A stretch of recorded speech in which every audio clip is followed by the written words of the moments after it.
This club's not just for some. All friends, one family, together we are one.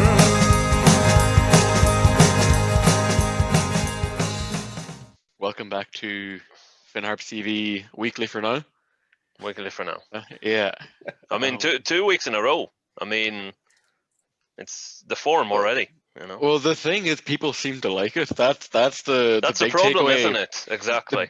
The big takeaway from episode 1 is that people liked it now to keep going. Exactly. That's the letdown of it all. Yeah. So Saturday was Ethan good. literally finished the last episode where, well, it could be right, couldn't it, or something like that, or call a spade or whatever it was. Yeah, I was going to say we're allowed to swear. I don't know. Well, cut that anyway. Yeah. You just put a big beep in there. Yeah. Work. Yeah. What are we at today? Yeah. What do we do? Yeah. Well, one of you is probably the running order. Yeah. I sort of. We have. I'm gonna try not to get tongue tied this time. I already have, but you're doing well so far. We're getting there. We have a review of the Bowls game, so we're gonna look back at bits of highlights. We're gonna look back at the goal. We're gonna look back at who played and who didn't. Well, no, we're not gonna look. Hang on a minute. I've done it again. I don't think there's any point of looking at the people who didn't play. Yeah, so maybe I don't know. I think look, I have stuff. Especially well on the bench, but I have stuff written in front of me. Injured now. I have stuff written in front of me, and I can't even read my own writing. I scribbled it down that fast. So I'm like, it's like Homer Simpson writing his message to Marge, isn't it? I mean, if that's who you're comparing yourself to, then you know. $5, get out of here. So we'll start it again, I suppose. We're reviewing the Bowls game, looking at who played, looking at goals, etc., etc. We have an interview with Ethan Boyle after the game. We are going to look ahead to the Dundalk game, and is there a potential upset in that? What? Yeah, maybe. Passport. We also chatted to Ivan Harvey again because he loved his interview so much last week. We just had to do it again this week. There's a man that loves the camera. I think Ivan's going to literally be Hollywood. Ivan Hollywood Harvey, if you ask me. So the work has started this week on the new training ground. Hooray! Good luck, whatever. Whatever. Thank God. Started really well there. Buy a draw ticket. No, I took a trip down and caught them starting out and chatted to Ivan for a bit of what's going on, because obviously the draw is coming up, so I wanted to get a look ahead to that. So all right, will we roll the highlights for the people at home? Yeah, roll it. Okay. You want to do a video effect? There you go. Swoosh. Yeah. Chance in the games, so that maybe allows them to play Keith a wee bit deeper, a more controlled role. Foley battling there, and the ball broke in the wide area for Conor Barry, who wasn't short in having a crack. It was a good effort. It's midfield. Buckley, Burt, Tierney and Coote, all quite small. Well done again there by Shane McElhinney in a tight area. He's created this opportunity down the opposite side for Webster getting high. Here comes Webster, and he's got McNamee on the outside. Just slipped as he tried to get the cross away, but it comes off Feely for Harps' first corner of the new season. Yeah, Webster maybe played it a bit too far in front of Barry there. He's stretching for it. It just needed to be rolled into his pass so he could cross it first time. Stretching on it, but nonetheless, Harps have got a corner out of this. So we'll get the big men up and see can we engineer something from this set piece. Siddiqui, McElhinney, they're all up there. Taken short by Connolly to McNamee. Flicked forward by Foley, but Bowes' player managed to block it. And it's won back again by McNamee. 8 games of last season, Harps had 3 wins, 4 draws and only 1 defeat. And that 1 defeat was to Shamrock Rovers. So it gives you an idea of quite how Jekyll and Hyde their season was, because the first half of the campaign they only had 7 points from their opening 10 matches and were actually last in the division. It was quite a recovery. Oh, mistake here. Chance for Adam Foley. Goes round Talbot, and it's 1-0. It's a great finish from Adam Foley. He done really well. What there. a mistake, though, by Finnerty at the back. Foley was onto it in a flash, and just like he got the last goal of last season in the home win here against Waterford, he has put Finn Harps ahead. It's Finn Harps 1, Bohemians 0. Yeah, and Adams continued on from where he was last season. You know, he spent the last 36, 37 minutes of this game really feeding on scraps. And yes, the centre half's made an awful mistake, but he had a fair bit to do. Did well, put the keeper down, shifted it onto his left-hand side, left himself with an open net, and we're delighted. Didn't have to pay to get in, and seen the goal at that end. I was tempted to say against the run of play, but that's not really true, because the last 10 to 15 minutes, this game has been very even. And here comes Foley again. McNamee slipping it inside to Barry, and here's another chance, but that was great defending. Not sure who that was who got back. It might have been Tierney, but it was terrific. He took the ball off the toe of O'Sullivan as he was about to shoot. Yeah, again, you know, Harps have opened them up there. Adam Foley worked hard. They won it off the centre half, and a great ball in from Barry McNamee to find Carl O'Sullivan, and Connor Barry, who found Carl O'Sullivan, and he maybe should have took a better first touch. One of those long throws again to cause Bows problems, and McElhenney scooped it up and over the bar, the centre back. Carl O'Sullivan in the channel for the knock on. Great flick on by Tierney to Kelly. Chance to shoot. McGinley gets down to save. It's a lovely setup by Ross Tierney and Georgie Kelly from an acute angle. Knocked away by Finnerty. Should be plenty of time here for Coyle. And again McGinley showing what a great kicker of a dead ball he is. Or a moving ball. Oh, mistake at the back. And Bohemians so lucky there. Yeah, the referee's given a foul out against Adam Foley. I think it is for the second tackle. Finn Harps have all of their big men up from the back, and the header over by Siddiqui. What a chance that was. Connolly's delivery. Siddiqui arrived beautifully, but he couldn't keep it down. It was on behind him, but he really should have been at least hitting the target there, and ends up playing it across goal. Finn Harps on the break here. Pushed through. Sean Boyd, the chance to kill it. Well, he went for power when maybe accuracy was the better option. Yeah, played by Mark Russell though to set him up. Yeah, really should have been doing better there. Sean's got to hit the target there. Mark Russell does really well in the counter attack, feeds him in really well, and Sean will be disappointed there that he didn't work James Talbot in the Bohemians goal. That was good.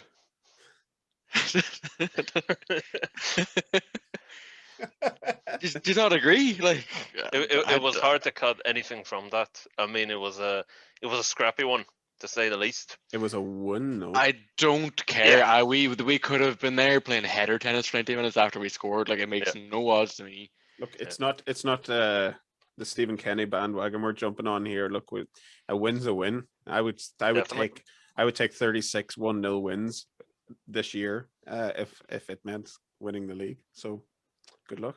Mm-hmm. We're obviously going to win the definitely. league now. Like, you know, obviously we just won our first game. It's started you mean to go on. This is how it's going. Sorry, Ollie, blowing your bubble.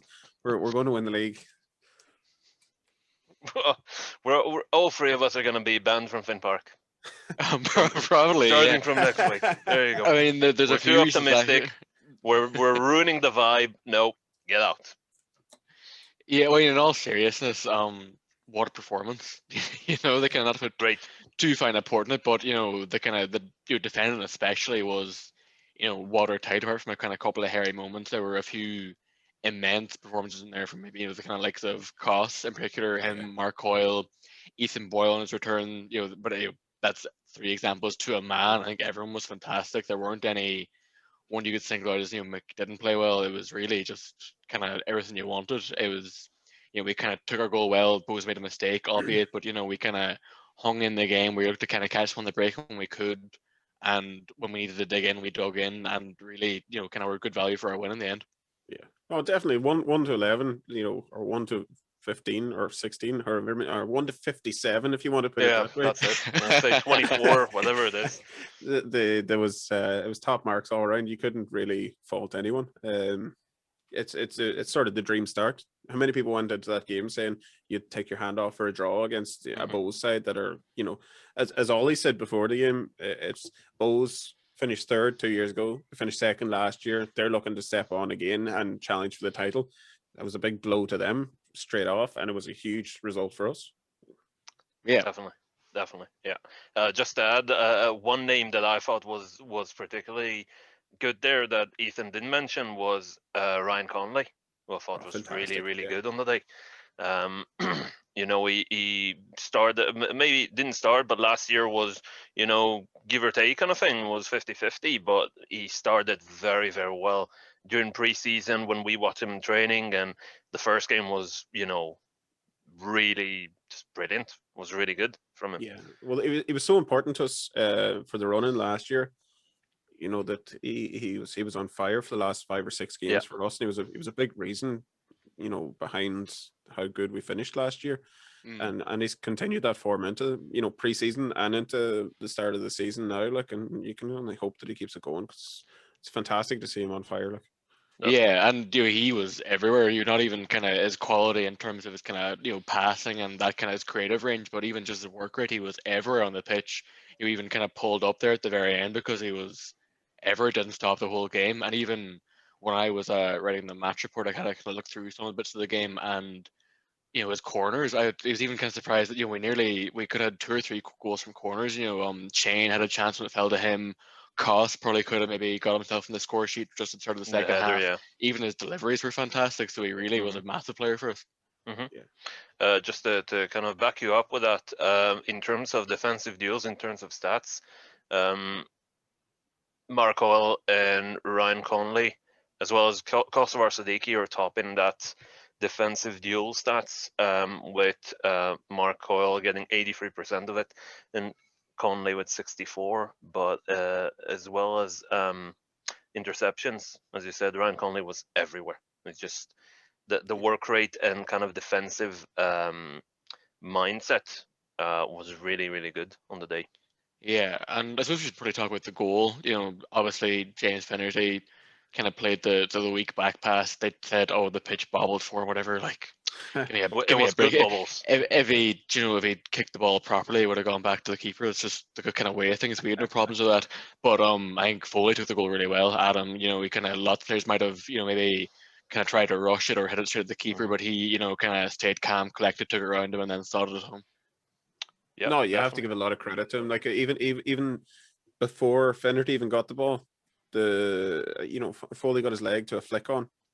That's it. That created that chance in the first place, and I'm delighted for him, especially because a lot's been made of the signings of the likes of Tunde and Shanley and that coming in from Scotland and that, and Sean Boyd coming back, and a lot of talk has been about oh god, we have such strength in strikers, but Foley's kind of gone under the radar to that extent. That he finished the season strongly for us as well. It was said in the Watch LOI commentary as well, that he scored the last goal for us last season, and now he's opened the account for us again this year, and I'm delighted to see it. Yeah, well, it's been a while since we've maybe even had that, kind of, someone maybe scored in kind of 2 games in a row, although it's, a striker scoring goals. And, yeah, exactly, an off-season apart. Yeah, but even outside that, we kind of had to work hard too. The opening maybe 20 minutes, we didn't have any of the ball. We were, kind of penned in for a lot of it, and he was having to maybe chase, kind of balls on the sideline, chase lost causes a lot of way, and he kind of, he put the work in as well. He earned the chance, he put himself about, and he made his own luck in a lot of ways, I think. Yeah. I thought the long ball, we could have had a second there. I don't know if you remember late in the game where, again, another long ball, and I thought the kind of communication between the goalkeeper and the back line for balls were a bit dodgy at times. We could have had another maybe 2 from that. A bit of unsureness in the back there from Bose. Yeah, I think maybe some of their new signings, they've kind of brought in some new players as well. They might take a bit longer to didn't gel bed yet in a defense. We're lucky that for them, we've got a bit of a makeshift back four there on Saturday, but majority of the players have been at the club either before or last year, so they know each other, and we shouldn't, hopefully have kind of those sort of problems. Nigel, you mentioned as well, Sean Boyd. I just want to say it was fantastic to see him back on the pitch. Really, kind of he's been through so much. I think he put up a tweet. It'd been maybe 450 odd days since his last, taste of action, which is such a long time for someone that's still, very young in their career. And it was just really great to see him kind of back on the pitch doing what I guess he loves and wants to do. Yeah, really Oh, worked, absolutely, you yeah. know, hard, worked hard to come back from it, and it's very easily to just go, you know what, no, just leave it. But he, did really well to come back and fight back and recover well and do all the right things. So yeah, well Yeah. done to him. Oh, absolutely. I'm delighted for him. He's a lad with a lot of potential. He's a lad with, he's still he's still a kid, like, effectively. People kind of forget that he has been around the league for a few years, but he broke through that Rovers team very young. He's a lad with, he's a big lad. He's a tall lad. He has pace. He can strike a ball. He has the attributes to make it. And for a lad that's spent so long out, it could have been very easy for him to just give up and say, I'll go back and play Leinster Senior League or something. But he's stuck at it, and credit to him getting out there Yeah, on the pitch fair play. again. I suppose Couple speaking of of new players returning, in there as Yeah, well. move on. yeah, maybe. I was going to say maybe speaking of returning players, we have an interview with one from after the game. Yes, we do. We have Ethan Boyle.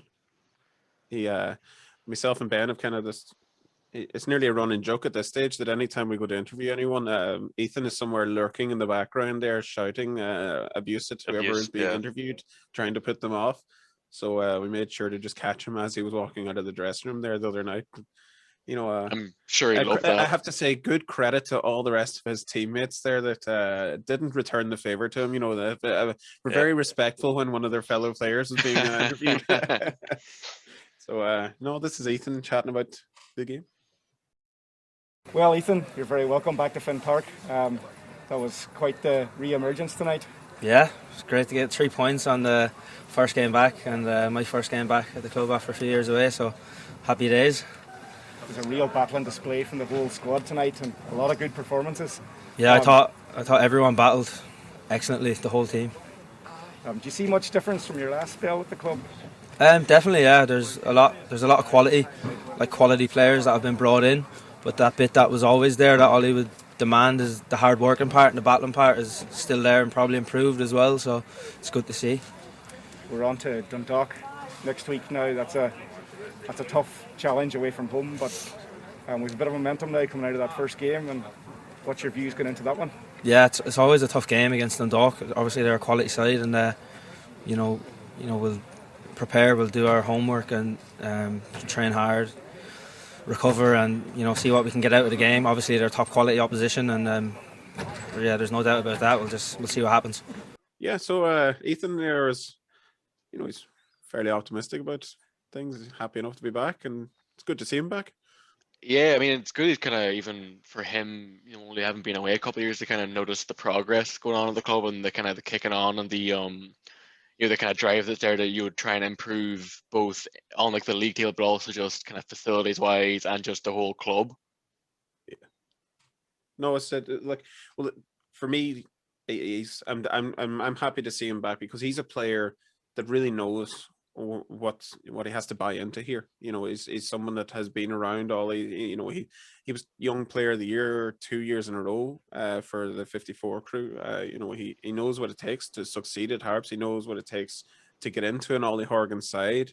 And I'm just happy to see him back for that more than anything. That obviously, he's been successful at Shamrock Rovers and Linfield. He's won cups and won leagues or whatever, but he's another player that really adds to strength. He adds not only strength footballing wise, but obviously he's a big physical player and will really require that at times this year as well. And he's able to play right back, centre back. He's able to play that defensive midfield role as well. And he's an all rounder for us, and he'll be a big asset to us this year. Yeah, no, I agree, and he's a big character guy as well. He's a good person to have around you, the kind of dressing room and that kind of thing. He knows the club. He's easy going, wants to do well, wants the team to kind of band together. Yeah, no, as we said, he does love to To take the mick a bit, we'll say. So that's all right too. I suppose you kind of maybe mentioned new signings that played. We obviously saw Connor Barry. Yeah. Made his debut. He kind of got off. He started. I think he did well enough. I think again maybe a tough task in a game where Bows are going to come and probably have most of the ball or try and most of the ball. And Connor's someone that likes to have the ball himself and make things happen, and kind of play passes in behind. And he took maybe do a bit more maybe defensive duties and running. And I think maybe he went off, seemed to kind of go off with a bit of an injury. So hopefully it's nothing too serious. Yeah. We might see tomorrow. I suppose kind of. Yeah, we haven't heard anything since about it, so no news is generally good news. But Yeah. he'll have more successful games. Put it that way. He's coming up from the first division as well. He'll know himself it's a step up. But we've seen it in pre-season. The players have chatted about that they highly rate him. The management have said they highly rate him. You wouldn't. I mean, he's there for a reason. You don't want to put too much weight on his shoulders and say we expect big things from him. But he's a player that clearly will add to what we have there, and he's a good asset, whether he plays a central role or whether he plays out in the wing. It's clear that he has again the attributes to make it as a Premier Division player. Yeah, and then we had Ryan Shanley came on. He kind of played maybe more out wide. He was a striker by trade, but he played more on the wing, and I think he provided a great outlet. There was a lot of people on Twitter and that very impressed with his play. He was always, kind of looking for you to give an option out in that wing. He held it up well when he needed to look to play people in. I think, it was kind of quite encouraging to see. Yeah, good pace. Very, very rapid. Good feet. Quick feet, looking to dribble. A bit of a flair player. So that's always good to have, one of the Mavericks kind of thing. Yeah, remains to be seen how much we see of him. With our options up front, but he's definitely a different kind of player to the rest of them. So there's one thing I was very impressed about him is that he was constantly looking for the ball. Mm-hmm. It wasn't someone that sat there going, when am I getting the ball? Someone give me the ball. It was a case of he ran to the player, give me the ball. I want it. I want to take the man on. I'm willing to run down the wing. I'm willing to bust my gut to get to the ball. I was very impressed by that. Yeah, and we needed that too because towards kind of the latter half of the second half, we were under the cosh of it. Bows were pouring on, they chasing the goal obviously, and to have someone out, an outlet, meaning that we could kind of give it to him and he would relieve some of the pressure. The lads in defense could get a breather, and we could maybe look to start a counter attack, which we maybe I don't know could have had kind of added to our lead towards the end. We had a couple of maybe half chances, so kind of good to have that in the squad as well. Mm-hmm. Definitely, yeah. One thing I made a point of to Ben when we were standing in the ground there the other night, the crowd that was out behind the fence. I don't know how it came across. Well, obviously we've seen the video back, but the noise when that goal went in, there was such a roar that I haven't heard in Finn Park in a year since really like the Sligo game, the start of last year. There was probably 40 odd people standing outside the gate. Yeah, I don't know. Very well socially distanced as well. We'll put that. Of course, yeah. But they certainly made their presence known when that goal went in, and it was it was good to see a crowd there again. You obviously feel awful that you're standing in the ground with 6 or 7 other people, and there's 40 people lined outside a fence trying to watch through steel panels, and you're just like, it's horrible. But certainly having them there, I think it does make a difference to the players as well, knowing that there is a crowd there, even if it is very small. Mm-hmm. Yeah, for sure, and even that they're willing to stand out in the kind of cold in March and watch through, a great, it's not very glamorous, but it's kind of great to see them out there for the opening game of the season. Obviously, it's just such a shame you can't have them in the ground. Hopefully, in kind of a few weeks we'll get lighter restrictions so we can start to have our fans back in the ground. That's what football's all about.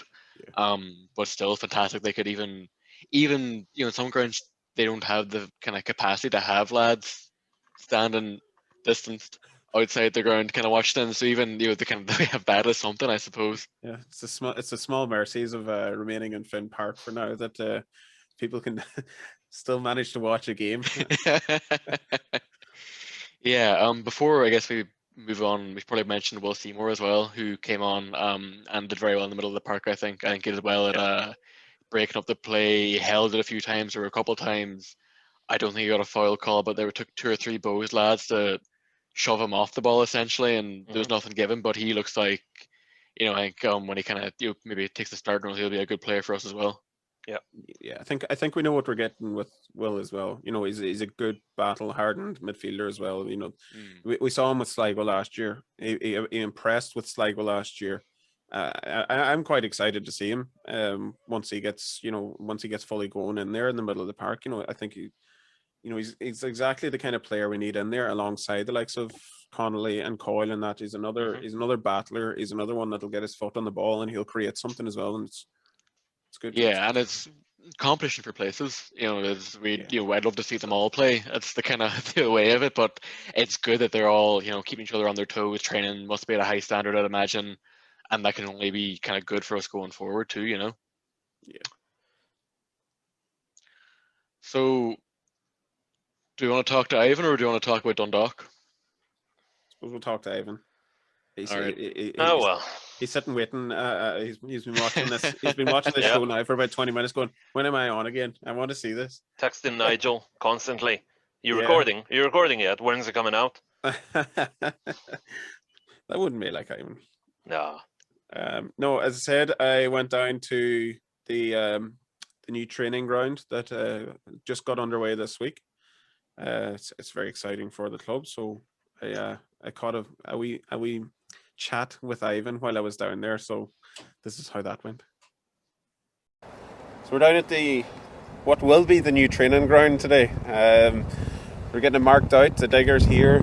Men are starting to work. It's kind of exciting to get it going.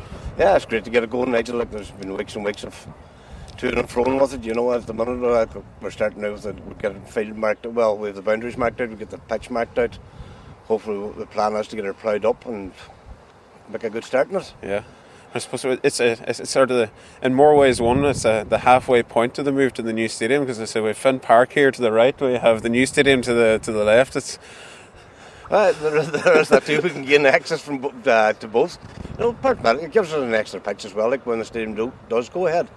So there's always you can't have enough pitches when it comes to senior team and academy. Yeah, and there's obviously further plans going forward. Then we won't go too much into it, but it's part of a wider complex, I suppose. Well, that's the plan. Like at the end of the day, I mean, look, there's the possibility of 2 more fields here. If we get this one going, let's get this one going first and get it up and get it shaped up. Hopefully the next 3 to 4 months we should be able to get on it. Absolutely love the way kind of the Irish sentence structure goes into just about anything. Her, sir, or I.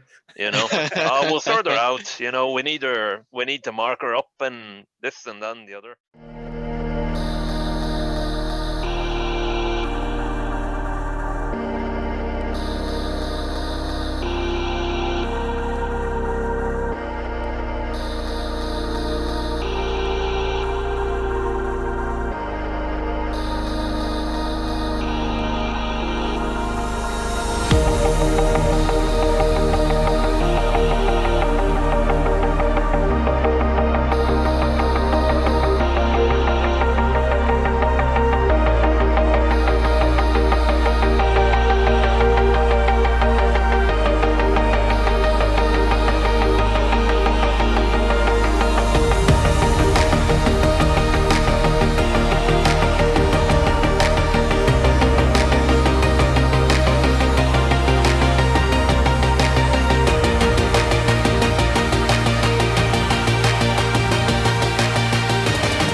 It's exciting times. Ivan, like I think we said on the last one, Ivan's bit of an action man. He's kind of got some of these kind of great plans he's looking to kick on and enforce. So it's it's great to get that one up and running.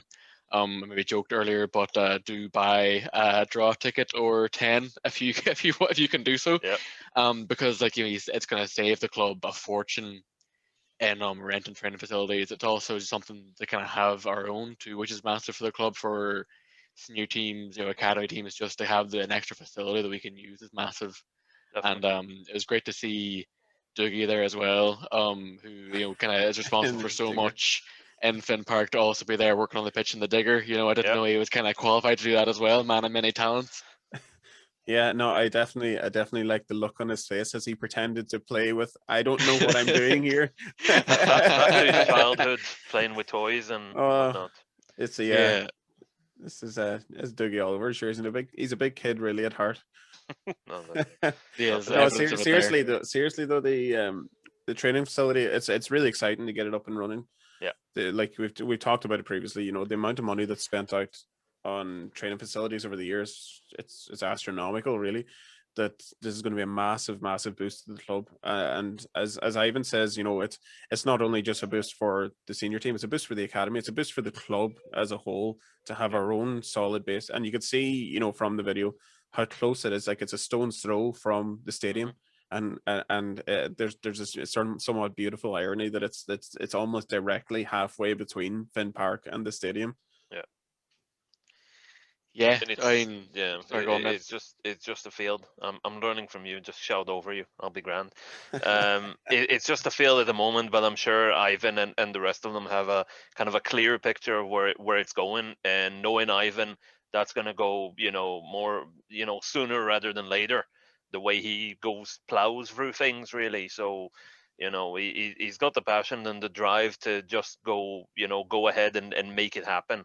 So again, it's a big step up into kind of improving and advancing the club as a club.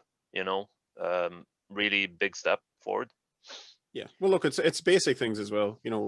Every club in the world needs to have somewhere to train. Yeah, simple as that. And to have our own, that is effectively going to save us tens of thousands of euro per year. Is it's massive. It's not before time as well. Obviously cut that, but yeah. Okay, so we're playing a game tomorrow. We're making the jaunt down to Oriel to take on Dundalk. I think we can go expecting 3 points. I think we're gonna batter them. Yeah, Ollie, don't listen to this. But no, I think look, they played out a good game with Sligo. I think maybe Sligo were probably unlucky not to win the game. Obviously, we don't know what's being said in our dressing room between the other players and the management team and stuff. But I think there's no reason why we should go there fearing Dundalk. They're in a kind of bit of a state of flux with some of the new signings they brought in. Their whole, Shane Keegan, Filippo Giannoli coach situation. There's a couple of them that are gone on international duty, so it's probably a kind of good time to catch them. So I think that if we go there and get off to a good start, get settled, there's no reason why we can't kind of 3 points, give a good account of ourselves, and it's test ourselves as well. It's early doors in the season. We like the last game, Ollie said, we don't know where we're going to be at till we start playing. Kind of same again, these are the games that you're going to get a good barometer of where the squad's at the minute and where they can get to. Yeah, no, look, it's in a nutshell. You put it there. It's a good time to get them in more ways than one, and not even just the international duty. It's the fact that there is so many new players in that Dundalk squad as well, that they're still gelling. They're still getting to know each other. They have a lot of new faces in there. They got rid of a lot of league winners. They got rid of a lot of cup winners. A lot of experienced lads that got them through the last 6 or 7 years. There's never a better time to play what's effectively a new team than right at the start of the season, where we have such continuity in our team. The players are getting on really well. That team is effectively gelling already, whereas Dundalk are still getting to know each other. They have a new signing in this week as well. That's these things all add up, and it's obviously we're not going to go down there expecting 3 points. We're not going to go down there and say we have a great chance of winning this game. You go down there with a bit of optimism. Yeah, you go down there and say we're going to look for 3 points. I seen an interview with Paul Hegarty this week that said as much. He was asked, are you going down to play for a draw? And he says, no. If you play for a draw, you're going to lose. You play to win. You play to win a game. You play to win every game, and that's football. You have to go out there and believe that you have the capability of getting 3 points, regardless of whether it's Dundalk, or Drogheda or Shamrock Rovers. You have to go out there and try and win the game. And it's exciting for us as well to be able to say something like that, because 2 or 3 years ago it said we're going down there hoping for 3 points against Dundalk. It's like, get out. Yeah, I was gonna say it's even funny that Higgsy said that, because there's maybe a year would have been like, we'll go down and take a bite off it, and sure, if we come home 2-0, it's a good result. And you're kind of like, and you're like, yeah, fair enough. So obviously, you have to kind of have some sort of expectations and a bit of realism. But like you said, there's no point going down, kind of thinking, we'll just go and play and see what happens. We're gonna go and we have a game plan and we're gonna play as well as we can, and there's no reason why we can't come back with something. Yeah, but again, you'd expect them to kind of feel the game out and get the new boys involved. You'd expect them to have more of the possession, but again, the same as Bows. They had most of the possession, but at the end of the day, it's the scoreboard that what matters at the end of the game. So we might be able to go out and get something from them. We did last year at the end of the run in. As Nigel said, I mean, they're still signing players. I mean, that's already telling you that either they're not done or they're looking for more or something like that, and they won't know their best 11 just yet. Yeah. Which again, we might be able to go and take something from them off it. Yeah, no, I'm looking forward to it. Just kind of great to have it back as well. That's the big thing. Even watching, it wasn't at the game on Saturday, but even just getting to watch a game and watching Harps play again is fantastic. It's just so, especially with everything going on, it's the perfect distraction in a lot of ways. But also, you want to watch it regardless. Yeah. So it's nice to be talking about we can beat Dundalk for once, and hopefully talk of a glorious victory. If we're back next week again, this is down to everyone else. Yeah, could be a one. We done one. That's it. Everyone liked it. Second one is the novelty has worn off. Exactly. Yeah, within a week. One-hit wonder. We're kind of second album. If you hate this, make sure to leave a comment. Make sure you subscribe first, though, so you can hate the next one too. Exactly. Yeah. Right. Yeah, I don't have anything else really. I don't want to keep people too long either. People don't need to hear us talking about nonsense either. I think we should maybe keep a rein on that as much as we can. No more nonsense that we've spoken already. Coming from you, surely. Yeah. No. So we'll leave you with Dougie and his digger again, and we'll chat to you again next week. All right, let's take care. All right. Good luck. Good luck. Cheers.